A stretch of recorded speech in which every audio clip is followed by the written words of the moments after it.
tava jananam kalo na janati tava samapanam.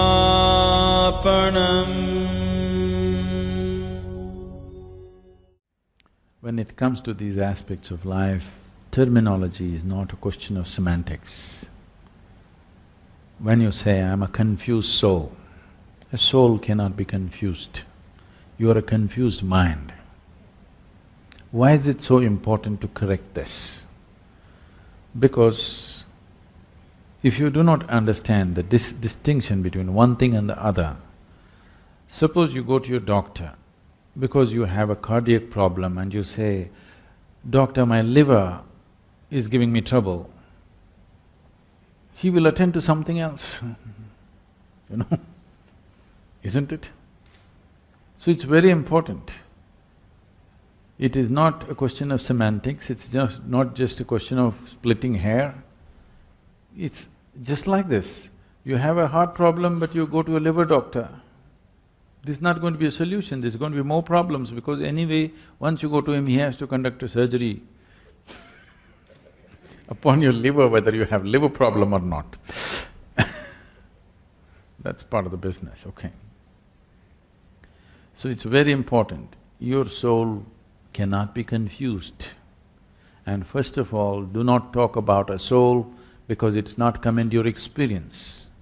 And if you talk about something which is not yet in your experience, to put it very bluntly, it amounts to lying.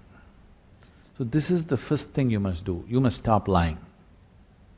Do not talk about anything which is not yet a reality for you. It may be said in the Gita, it may be written in the Vedas, everybody may be talking about it, it doesn't matter. It's not true for you, you do not talk about it. You do not talk about soul, you do not talk about heaven, you do not talk about God because it is not yet a reality for you. If you do not talk about these things, a certain longing will appear within you which will lead you there. If you talk about it, you will satisfy yourself with gossip, the real thing will never happen to you. You will be fulfilled with gossip. Gossip is a very fulfilling thing, you know. Yes. Yes, lot of people avoid reality just by gossiping.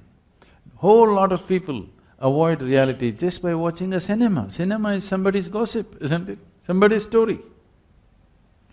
I'm not against it, but I'm saying if you're using it to enhance your life, it's okay. If you're using it to avoid your life, it's a serious problem, isn't it?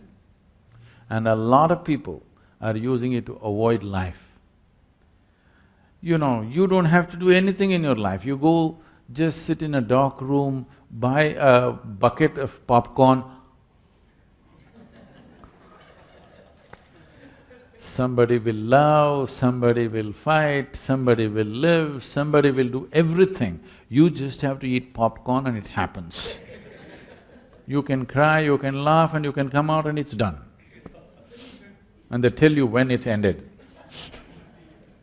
These days they don't put that "the end" anymore. You're supposed to figure, it's over. There was a time when they would say "the end." So just in case you're not getting it, you may sit for the next show. So, do not deceive yourself. This is the least you can do for yourself is do not bullshit yourself. If you do not bullshit others also, your life around you will also improve phenomenally, but that I will leave it to you, okay? That's your decision. But at least with this one person, be 100% straight, no nonsense. You must do this because this person deserves and you owe it to this. That with this one at least, I don't know in what kind of social and other situations you are, whether you can stop bullshitting to others. If you do that, you can build a phenomenal life around you also. If you can do it around yourself, it's great, you'll build something wonderful. If that is not possible, at least with this one person, do not bullshit this person. At least with this person, 100% straight. So this is simply because There was a time when this culture was a vibrant spiritual atmosphere. From those times, it is a very depleted condition right now. That vibrant spiritual liveliness is gone, but the jargon is still floating around. Wherever you go, people are talking about soul, Atma, Paramatma, this, that. The jargon is still floating around in common language and common atmospheres, though the fire is gone. Because of this, it is… one way it could have been a positive influence, but it is also a negative influence because you're talking about the highest things in a mundane way, so that all the highest things will just die, just talking about it like gossip. People will discuss Gita on the tea shop, people will nothing wrong with the tea shop, I'm saying not with the necessary focus or the sanctity that it needs. Sanctity not in terms of elevating it to some place, sanctity in terms of if you want to put your hand into the milk, you would see that your hands are clean, isn't it? Because otherwise it'll go bad. This is just like that. If you want to put your hands into something, before that, a little bit of care. Otherwise, you will become a confused soul, which is impossible. But you think it's real. Confused mind, possible. Mind can only be confused. If somebody has a clear mind, he must be a fanatic. Do you understand? The nature of the mind is confusion. That's its beauty, it's always confused because it can't figure anything. But it can gather everything and mull over it endlessly. This is the nature of your logical mind. Mind is always going to be confused unless you're a single-track idiot or you're a fanatic. Otherwise, mind will be confused. A confused mind is good. If you know how to organize your confusion, if you know how to handle your confusion, if you know how to increase the enormity of your confusion consciously, if you can handle your confusion consciously, mind is a very productive instrument. If you're looking for a mind which is not confused, you can go for a brain surgery. You can remove half of it, there'll be no confusion. Clear. The more intelligent you are, the more you will wonder, the more you will be confused about everything. The more profoundly you look at life, the more confused you will be. And it's good. Only somebody who doesn't look at anything, who's got a parallel vision, he is dead sure about everything. So you must either be an idiot or a fanatic to do that, and there's not much difference between the two. So now, your mind is confused. That is the nature of the mind. You have to learn to use the confusion to your benefit. If your mind is not confused, that means it's not constantly receiving. It is a blocked up mind, your mind has become a concrete block which is dead sure about everything. Otherwise, constantly if you're perceiving more and more information, it is always confused because it is always receiving much more than it can ever process. So much information, everything that you see, if you see little more carefully, right in this room you can see so many things that you never thought possible in your life, do you understand? If you observe just one thing, it will happen like this. It is just that people are saying like this and they don't see anything.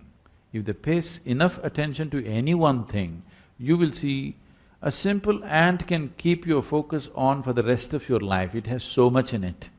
So everything around you, if you pay enough attention, there is so much information, no way can any mind ever process it. Only an unattentive mind thinks it knows everything. An attentive mind is always wondering and confused about every little thing in the universe. And that's the way it should be. You should not suffer your confusion. You must understand if you're constantly confused, that means you have a functioning intelligence. Yes. So, once you have separated your soul and your mind,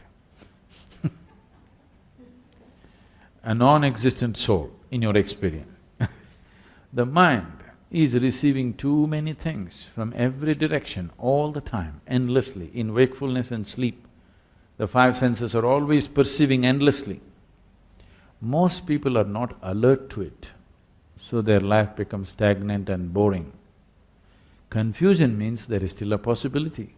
Conclusion means it's death. So, don't try to conclude and take away the confusion. Confusion is fine.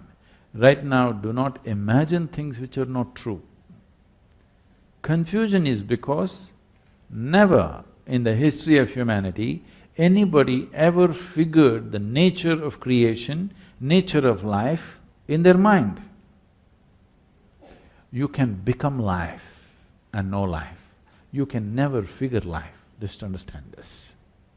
Never ever can you figure life out.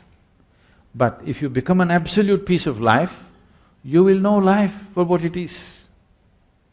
So the only way to know life is to become one. Are you one? Are you a soul? Are you life? Are you life or no? You are. So become that. Right now you are not a life. You are a bundle of thoughts, emotions, ideas, opinions and prejudices. That is more dominant than the life in you, isn't it? Yes or no? Your thought and emotion is occupying more space than the aliveness that you are.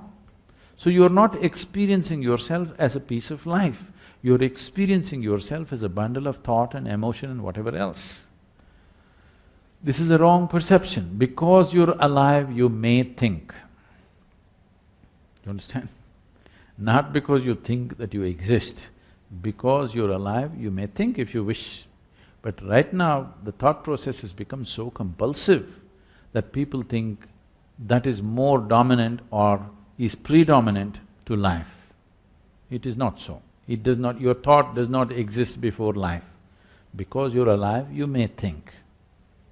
Thoughts, if one's thought is so, focused towards one thing in his life, nothing else seems to matter, such a person is free simply because of his thought, not a confused thought process. That thought process will not protect you.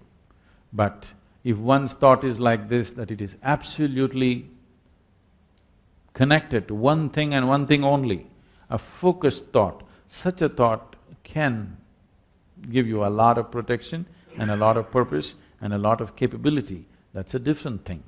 But right now you are not in that state, it's better to use a simple tool. And you don't have to worry that somebody is going to affect you. You need to understand this. If you protect yourself, you will also protect yourself from well-being. Do you understand? So the protection should be such that only what is not necessary for you is filtered. You need a filter, not a wall. Yes? If you build a wall around you, it'll protect you from life itself. Lot of people are doing this. They want to protect themselves from death and danger, but what they will succeed is they will protect themselves from life. Even life won't touch them. They're so safe. Don't become like that. Life should touch you. Even if life smothers you, it's better than remaining untouched by life. Thank you. Kalo na janati tava jananam Kalo na janati tava samapanam